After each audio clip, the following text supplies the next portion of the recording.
नमस्कार दोस्तों, स्वागत है आपका friends at preparation YouTube channel पर। इस चैनल पर मैं रोजाना आपके लिए लेके आता हूं करंट अफेयर जनरल स्टडी की ये वीडियो, जो कि आपके लिए यूजफुल है अगर आप किसी भी कॉम्पिटिटिव एग्जाम की तैयारी कर रहे हैं। वीडियो स्टार्ट करने से पहले मैं आपको और बताना चाहूंगा कि वीडियो के डिस्क्रिप्शन में आपको टेलीग्राम ग्रुप का लिंक मिल जाएगा, ताकि आप मेरा ग्रुप ज्वाइन करके अपडेट ले सकते हैं। साथ ही साथ अगर आप रिवीजन करना चाहते हैं उसके लिए भी कुछ वीडियो और प्लेलिस्ट का लिंक भी मैंने डिस्क्रिप्शन में दिया हुआ है। चलिए वीडियो को स्टार्ट करते हैं फर्स्ट क्वेश्चन के साथ। ठीक है, तो वीडियो को लाइक करिए, अपने दोस्तों में शेयर जरूर करिए। पहली बार वीडियो को देख रहे हैं तो चैनल सब्सक्राइब करके बेल आइकन को प्रेस करना ना भूलें, और लास्ट में आप अपना कमेंट करके आंसर जरूर बताइएगा कि भी कितने क्वेश्चन आप सही अटेम्प्ट कर रहे हैं। तो क्वेश्चन है आपके लिए, with reference to inflation indices in India consider the following statement. यानी कि ये जो क्वेश्चन आपसे पूछा जा रहा है इन्फ्लेशन के बारे में आपसे पूछा जा रहा है, और इसके रिगार्डिंग में आपके पास ये फर्स्ट, सेकंड और थर्ड ये तीन स्टेटमेंट आपको दे दिए गए हैं, और आपसे पूछा जा रहा है कि कौन सा स्टेटमेंट इसमें करेक्ट है। According to first statement, the retail inflation is measured by the consumer price index. यानी कि रिटेल इन्फ्लेशन की बात करें तो उसके बारे में बोला जा रहा है इसे सीपीआई यानी कि कंज्यूमर प्राइस इंडेक्स को ध्यान में रखते हुए मेजर किया जाता है। सेकंड स्टेटमेंट में बोला जा रहा है CPI is published by the office of economic adviser, ministry of commerce and industry. यानी कि सीपीआई को जो पब्लिश करने का जो काम करती है वो ministry of commerce and industry के द्वारा किया जाता है, जिसके अंदर एक ऑफिस है, ऑफिस ऑफ इकोनॉमिक एडवाइजर, वो ये काम करता है। और थर्ड स्टेटमेंट में आपसे बोला जा रहा है द मॉनेटरी पॉलिसी कमेटी, जिसे एमपीसी भी बोला जाता है, यूजेस होलसेल प्राइस इंडेक्स, जिसे हम शॉर्ट में बोलते हैं WPI data to control inflation. यानी कि इन्फ्लेशन को कंट्रोल करने के लिए डब्ल्यूपीआई डाटा को यूज किया जाता है as per the MPC. MPC का मतलब है मॉनेटरी पॉलिसी कमेटी के द्वारा। तो ये तीन स्टेटमेंट है आपके लिए, आपको बताना है कि करेक्ट स्टेटमेंट क्या है। According to option A first और सेकंड स्टेटमेंट करेक्ट है, और according to option B only first statement correct है। ऑप्शन ए में आपको फर्स्ट और सेकंड बोला गया, ऑप्शन बी में आपसे बोला जा रहा है ओनली फर्स्ट स्टेटमेंट करेक्ट है, और as per the option C first and third जो स्टेटमेंट है उसे करेक्ट बताया जा रहा है, और लास्ट ऑप्शन डी में आपसे बोला जा रहा है कि सेकंड एंड थर्ड ये दोनों स्टेटमेंट करेक्ट है। तो आपके अकॉर्डिंग करेक्ट स्टेटमेंट क्या है, क्वेश्चन को अटेम्प्ट कर लीजिए। तो इस क्वेश्चन की अगर करेक्ट आंसर की बात करें तो वो है आपका ऑप्शन बी। बी का मतलब ये ओनली फर्स्ट स्टेटमेंट करेक्ट है, बाकी दो स्टेटमेंट गलत है। तो फर्स्ट स्टेटमेंट का मतलब ये है कि भी हमारी कंट्री यानी in India inflation in primarily measure by the two main indices. यानी कि हमारी कंट्री में इन्फ्लेशन को जो मेजर किया जाता है दो चीजों से मेजर किया जाता है। एक तो डब्ल्यूपीए यानी कि होलसेल प्राइस इंडेक्स के थ्रू, और दूसरा सीपीआई का मतलब है कंज्यूमर प्राइस इंडेक्स। यानी इन दोनों डाटा को यूज करके हमारी कंट्री में इन्फ्लेशन क्या है उसे मेजर किया जाता है। ठीक है, होलसेल का मतलब है जो होलसेल मार्केट में जो प्राइस इंडेक्स चल रहा है, और सीपीआई का मतलब है कि भी कंज्यूमर के पास, यानी कि जैसे हम लोग बायर होते हैं जो शॉप से सामान खरीदते हैं, तो हमारे लिए वो प्राइस क्या रहता है, तो उसके हिसाब से यानी कि हाउस होल्ड के अकॉर्डिंग क्या इंडेक्स चल रहा है, इन दोनों के डाटा के हिसाब से डिसाइड होता है हमारी कंट्री में इन्फ्लेशन। यानी कि जो फर्स्ट स्टेटमेंट है वो तो करेक्ट हो गया। अब बात करते हैं सेकंड स्टेटमेंट। तो सेकंड स्टेटमेंट में आपसे बोला गया था कि सीपीआई मेजर प्राइस चेंज। अगर हम सीपीआई को समझना चाहें तो ये भी एक तरह से क्या होता है, प्राइस चेंज होता है irrespective of retail buyer. यानी कि रिटेल बायर को ध्यान में रखते हुए प्राइस चेंज होता है, और इसे एनएसओ यानी कि नेशनल स्टैटिस्टिकल ऑफिस होता है ये इसे पब्लिश करता है। इट मीन्स ये हुआ कि भाई ये वाला स्टेटमेंट आपके लिए गलत हो गया, गलत स्टेटमेंट आपको दे रखा था। अच्छा, उसके बाद अगर हम बात करें डब्ल्यूपीआई यानी कि होलसेल प्राइस इंडेक्स की बात करें तो इसे सिर्फ पब्लिश करते हैं हमारी कंट्री में ऑफिस ऑफ इकोनॉमिक एडवाइजर, यानी कि जो कि ministry of commerce and industry है, इसके तहत जो एक ऑफिस है इकोनॉमिक एडवाइजर का, वो डब्ल्यूपीआई के डाटा को पब्लिश करता है। और सीपीआई की बात करें तो उसे एनएसओ नेशनल स्टैटिस्टिकल ऑफिस ये पब्लिश करता है। ठीक है, और अगर हम बात करें हमारी कंट्री में जो मॉनेटरी पॉलिसी है उस कमेटी के अंदर जो डाटा यूज किया जाता है वो सिर्फ सीपीआई का डाटा यानी कि कंज्यूमर प्राइस इंडेक्स वाला डाटा ही यूज किया जाता है, जो कि टोटली डिपेंडेंट होती है होलसेल मार्केट को ना होकर के कंज्यूमर के पास जो प्राइस पहुंच रहा है उसके बेसिस पे ये डाटा कैलकुलेशन करके भाई हमारे एमपीसी को डिसाइड की जाती है। यानी कि आप ये कह सकते हो भी कि इन्फ्लेशन कंट्रोल करने के लिए सीपीआई का डाटा यूज किया जाता है, ना कि डब्ल्यूपीआई का। तो थर्ड स्टेटमेंट भी गलत हो गया, तो करेक्ट आंसर आपका ऑप्शन बी हो गया। देखते हैं next question. Consider the following statement. इसमें कुछ स्टेटमेंट आपको गिवन है, ये फर्स्ट स्टेटमेंट है, ये सेकंड स्टेटमेंट है, और ये थर्ड स्टेटमेंट है, और हमें बताना है कि भी करेक्ट स्टेटमेंट कौन सा है।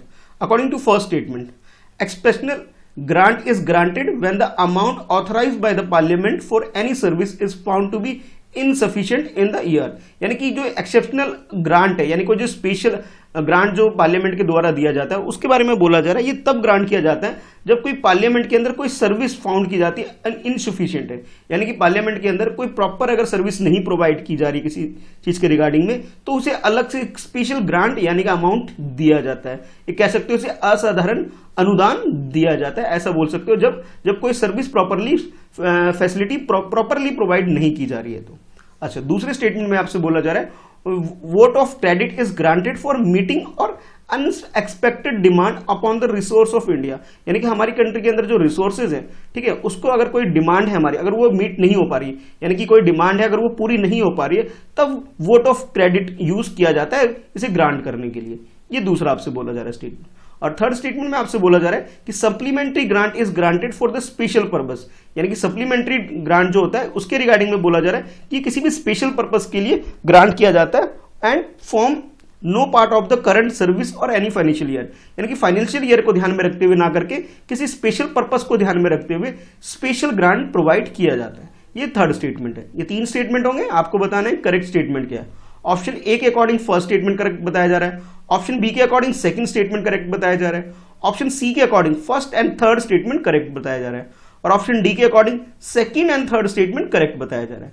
तो अब आप बताइए करेक्ट स्टेटमेंट आपके अकॉर्डिंग क्या है। तो इस क्वेश्चन के अगर करेक्ट आंसर की बात करें तो वो है आपका ऑप्शन बी।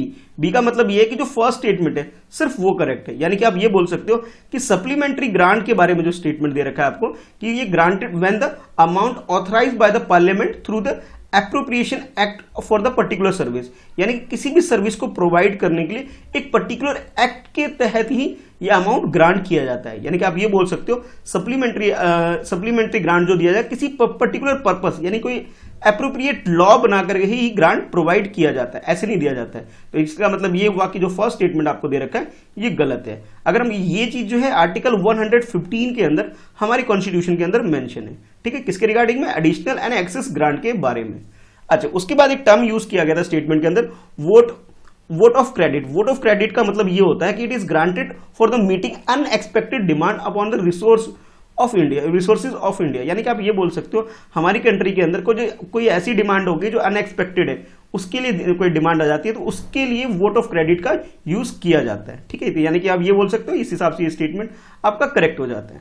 अच्छा, उसके बाद नेक्स्ट जो है आपके पास कि भी अनएक्सपेक्टेड ग्रांट की अगर बात की जाए तो ये स्पेशल पर्पस के लिए दिया जाता है, यानी कि इसे किसी पर्टिकुलर करंट ईयर को ध्यान में रखते हुए नहीं दिया जाता है। तो आप ये बोल सकते हो थर्ड स्टेटमेंट आपका गलत हो गया, तो करेक्ट आंसर आपका ऑप्शन बी हो जाता है। अब देखते हैं नेक्स्ट क्वेश्चन। नेक्स्ट क्वेश्चन में आपसे पूछा जा रहा है मेथिन हाइड्रेट के बारे में। With reference to methane hydrate consider the following statement. ये फर्स्ट स्टेटमेंट है, ये सेकंड स्टेटमेंट है। और रिगार्डिंग मीथेन हाइड्रेट के बारे में, तो इस फर्स्ट स्टेटमेंट में आपसे बोला जा रहा है it is formed when the hydrogen bounded water, यानी कि हाइड्रोजन बाउंडेड वाटर जो होता एंड वाटर मेथेन गैस, जब ये दोनों गैस हाइड्रोजन बाउंडेड वाटर और उसके अलावा मेथेन गैस जब कॉन्ट्रैक्ट में आते हैं, ठीक है, और कब आते हैं, जब हाई प्रेशर होता है, ठीक है, हाई प्रेशर में जब ये कॉन्टैक्ट में आते हैं और फिर उसके बाद ये लो टेम्परेचर हो और हाई प्रेशर हो, जब ये कॉन्टैक्ट में आते हैं तब ये फॉर्म होता है मेथेन हाइड्रेट। ये फर्स्ट स्टेटमेंट में आपसे बोला जा रहा है। सेकंड स्टेटमेंट में आपसे बोला जा रहा है it can be extracted bye drilling the ocean surface, यानी कि ओशन सरफेस को आप जब ड्रिल कर दोगे तो आप इन दोनों चीजों को अलग कर सकते हो। ये सेकंड स्टेट, दोनों चीज का मतलब है हाइड्रोजन बाउंडेड और मेथेन गैस को आप अलग कर सकते हो। ये आपसे बोला जा रहा है ड्रिल करके ओशन सरफेस को।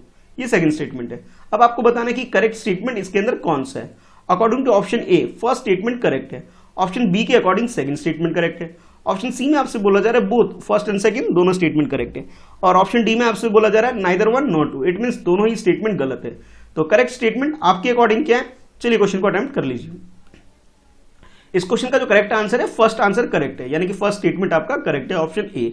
यानी कि आप ये बोल सकते हो कि मेथेन हाइड्रेट के बारे में जो आपको एक तरह से डेफिनेशन दी गई थी कि भी ये कैसे फॉर्म होती है, तो आप बोल सकते हो कि हाइड्रोजन बाउंडेड जो वाटर होता है और मेथेन गैस जो होता है, मेथेन गैस और उसके अलावा हाइड्रोजन बाउंडेड वाटर, जब ये दोनों कॉन्टैक्ट में आते हैं, ठीक है, ये दोनों चीज कॉन्टैक्ट में आ रहे हैं, ठीक है, इधर ये और इधर ये दोनों चीज कॉन्टैक्ट में आ रहे हैं, प्रेशर हाई होना चाहिए, ध्यान रहे प्रेशर हाई होना चाहिए और टेम्परेचर जो होना चाहिए वो लो होना चाहिए, टेम्परेचर लो और भाई प्रेशर जो होगा प्रेशर हाई होना चाहिए। जब ऐसी सिचुएशन होती है तब ये मेथेन हाइड्रेट बन जाता है। ठीक है, यानी कि फर्स्ट स्टेटमेंट हमारा बिल्कुल करेक्ट है। और ये जो होता है बिल्कुल क्रिस्टलाइन सॉलिड होता है, यानी कि सॉलिड के फॉर्म में ये आप कह सकते हैं होता है। अच्छा, सेकंड स्टेटमेंट में आपसे बोला गया कि भाई इसको आप ड्रिल करके, ओशन सरफेस को ड्रिल करके इसको दोबारा अलग कर सकते हैं। नहीं, ऐसा नहीं कर सकते, ये बात बिल्कुल गलत है। इसे हम ड्रिल करके इसे अलग नहीं कर सकते। तो सेकंड स्टेटमेंट हमारा गलत है, फर्स्ट स्टेटमेंट करेक्ट है। इट मीन्स ये हुआ कि भी फर्स्ट स्टेटमेंट जो आपका है वो करेक्ट होने की वजह से ऑप्शन ए आपका आंसर बन जाता है। नेक्स्ट स्टेटमेंट में आपसे पूछा जा रहा है with reference to graphene consider the following statement. Graphene के बारे में आपसे क्वेश्चन पूछा जा रहा है और आपके पास ये फर्स्ट, सेकंड और थर्ड ये तीन स्टेटमेंट आपको दे दिए गए हैं और आपसे पूछा जा रहा है कि करेक्ट स्टेटमेंट क्या है ये बताइए। According to first statement it is one atom thick, यानी वन एटॉम थिंक यानी कि एक तरह के और एटॉम से बना हुआ, ये थिक आप बोल सकते हो। सेकंड आपसे बोला जा रहा है it is an allotrope carbon, allotrope carbon के कैटेगरी के अंदर ये आता है, ग्रेफीन के बारे में बोला जा रहा है। थर्ड में आपसे बोला जा रहा है it is the strongest non material, यानी कि जिस मटेरियल को हम लोग जानते हैं अब तक जो डिस्कवर हो चुके हैं उसके अंदर ये बोला जा रहा है ये सबसे स्ट्रॉन्गेस्ट मटेरियल होता है। ये तीन स्टेटमेंट है आपके लिए। अब आपको बताना है इन तीनों स्टेटमेंट में से कौन कौन से स्टेटमेंट करेक्ट है। According to option A first statement correct है, ऑप्शन बी के अकॉर्डिंग फर्स्ट एंड सेकंड दोनों स्टेटमेंट करेक्ट है और ऑप्शन सी में आपसे बोला जा रहा है second and third statement correct है। लास्ट ऑप्शन डी में आपसे बोला जा रहा है ऑल थ्री, यानी कि फर्स्ट, सेकंड एंड थर्ड ये तीनों ही स्टेटमेंट आपके करेक्ट हैं। आपके अकॉर्डिंग करेक्ट स्टेटमेंट क्या है, क्वेश्चन को अटेम्प्ट कर लीजिए। तो इस क्वेश्चन का जो करेक्ट आंसर है वो तीनों ही स्टेटमेंट, फर्स्ट, सेकंड, थर्ड तीनों ही स्टेटमेंट बिल्कुल करेक्ट है। फर्स्ट स्टेटमेंट में आपसे बोला गया था कि ये जो है ग्रेफीन, उसके बारे में बोला जा रहा है कि ग्रेफीन जो होता है वो एक तरह से one atom think, one atom think का मतलब होता है एक ऐसा एटॉम है जो अपनी तरह का एक ही एलिमेंट से बना हुआ है। तो ये बात आप बोल सकते हो बिल्कुल करेक्ट है। जिसके अंदर आप जो एग्जांपल की तरफ याद रख सकते हो, बिल्कुल जो डायमंड जैसे होता है बिल्कुल हार्ड होता है वैसे आप बोल सकते हो हार्ड होता है और रबड़ की तरह इलास्टिक भी होता है। ये दोनों कंडीशन इसके अंदर सेटिस्फाई हो जाती है। ठीक है, अच्छा, और ये भी बोला जा रहा है कि भाई ये लाइटर होता है, जैसे एल्यूमिनियम लाइटर होता है इस तरह का लाइटर भी होता है, यानी कि इतने सारे फीचर एक पर्टिकुलर प्रोडक्ट के अंदर हैं। अच्छा, नेक्स्ट स्टेटमेंट में आपसे ये बोला गया था कि भाई ये है जो कार्बन का एलोट्रोप टाइप ऑफ कार्बन है, ये बात भी बिल्कुल सही है और ये स्ट्रॉन्गेस्ट मटेरियल है जो हम जानते हैं। तो ये तीनों ही बात बिल्कुल करेक्ट आपको दे दी गई है। इसके अलावा कुछ और भी प्रॉपर्टी है इसके रिगार्डिंग में ग्रेफीन के बारे में जो कि आप यहां से देख सकते हैं कि इसके अंदर लोएस्ट रेजिस्टेंस होता है, हायर थर्मल स्टेबिलिटी होती है, इलास्टिसिटी बहुत ज्यादा होती है इसके अंदर और हाई इलेक्ट्रिक कंडक्टिविटी होती है, यानी कि इलेक्ट्रिकली ये काफी सपोर्ट भी करती है।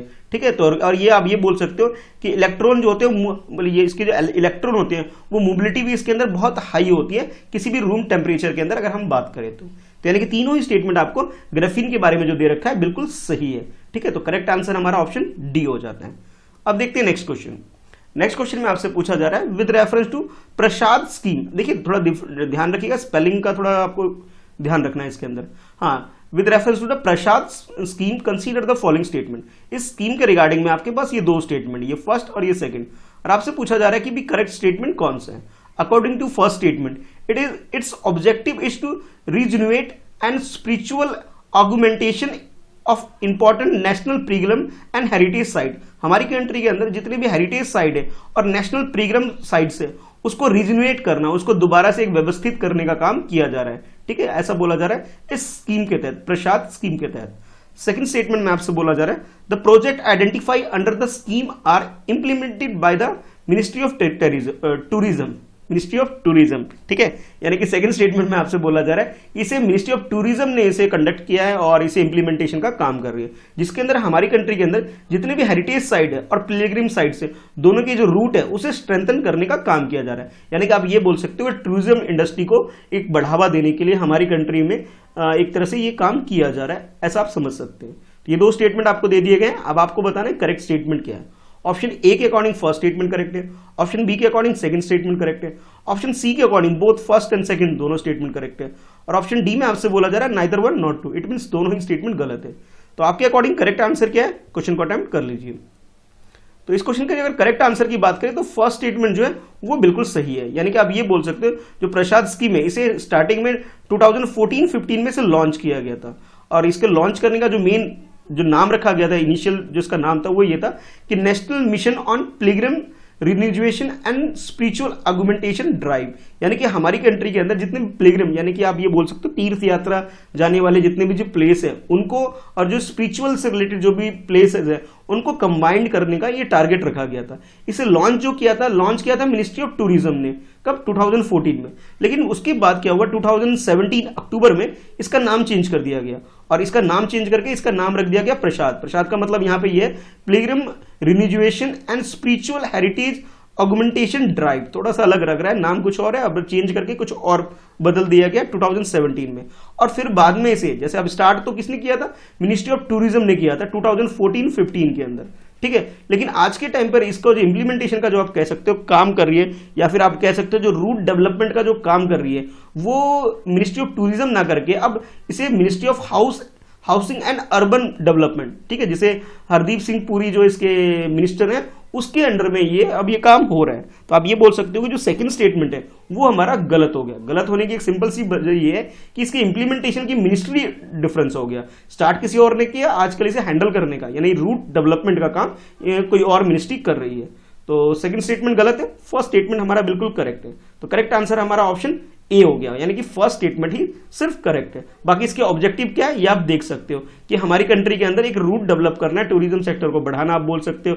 जितने भी कम्युनिटी फॉलोअर्स हैं इसके रिगार्डिंग में, उनमें कम्युनिटी को एक तरह से हेल्प प्रोवाइड करना है, रूट डेवलप करना, कह सकते हो एक तरह से इकोनॉमी को आगे लीड करके जाना और रोजगार के एक साधन बढ़ाना, इस तरह आप बोल सकते हो। साथ ही साथ हमारी कंट्री के अंदर heritage city, local art, culture, handicraft, इन सब चीजों को प्रमोट करने का भी ये काम कर रही है, ठीक है। तो करेक्ट आंसर जो हमारा हो गया वो हो गया ऑप्शन ए। बस मिनिस्ट्री चेंज हो गई, पहले किसी और मिनिस्ट्री के अंदर थी, अब ये किसी और मिनिस्ट्री के अंदर आ गई है, ठीक है। तो करेक्ट आंसर आपका ऑप्शन ए हो गया।